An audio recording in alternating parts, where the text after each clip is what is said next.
আসসালামু আলাইকুম। আমরা আছি নবাবগঞ্জ দোহারে। এটা হচ্ছে হাবিবুল্লাহ হাবিব ভাইয়ের প্রতিষ্ঠান। এটা হচ্ছে একটা মাদ্রাসা না হুজুর? এটা আপনার কোন থেকে কোন ক্লাস পর্যন্ত পড়াশোনা করে? এখন আছে প্লে থেকে ৪র্থ শ্রেণী, আমাদের আর কি এই দ্বাদশ ১০ম শ্রেণী পর্যন্ত আর কি পর্যায়ক্রমে হবে। আচ্ছা, মাশাআল্লাহ। তো দেখতেই পাচ্ছেন, আপনারা যদি কেউ এই মাদ্রাসার জন্য সহযোগিতা করতে চান নিজে থেকে, এটা সদকা জারিয়ার জন্য অবশ্যই করতে পারেন। এখানে আমিও আমার একটা জমি বিক্রি হলে এখানে সহযোগিতা করব।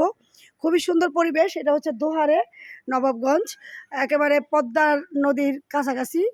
খুবই সুন্দর এলাকাটা, খুবই সুন্দর। তো ভাইয়া, আল্লাহ, এই পাশে তো দেখি নাই। এই পাশটা একেবারে গাজীপুরের মতো, কি সুন্দর না? কাঠ গাছ এগুলো না? তো আপনি কিছু বলবেন একটু, 1 মিনিট আমার ভিডিওর মধ্যে। এই যে আমরা আসলাম আপনার এখানে, আপনি প্রতিষ্ঠাতা চেয়ারম্যান। হ্যাঁ, আমি এইবার এই মাদ্রাসাটা প্রতিষ্ঠিত করলাম। এইবার জানুয়ারি থেকে ক্লাস শুরু হয়েছে।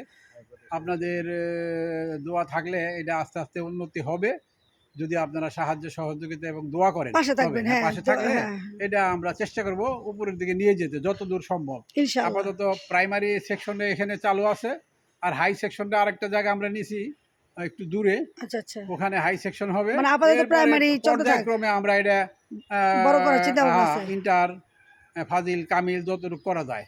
জি, তো আমি প্রাইমারি চলতেছে। যে আমি আপনার এই যে এলাকায় এসে কথা দিয়ে গেলাম, আমার সোনারগাঁয়ের জমি, তারপর আমার 3-4টা জমি কেনা আছে, আপনি জানেন। যে কোনো একটা জমি বিক্রি হলে আমি সহযোগিতা করবো আমার সাধ্যমতো, ইনশাল্লাহ।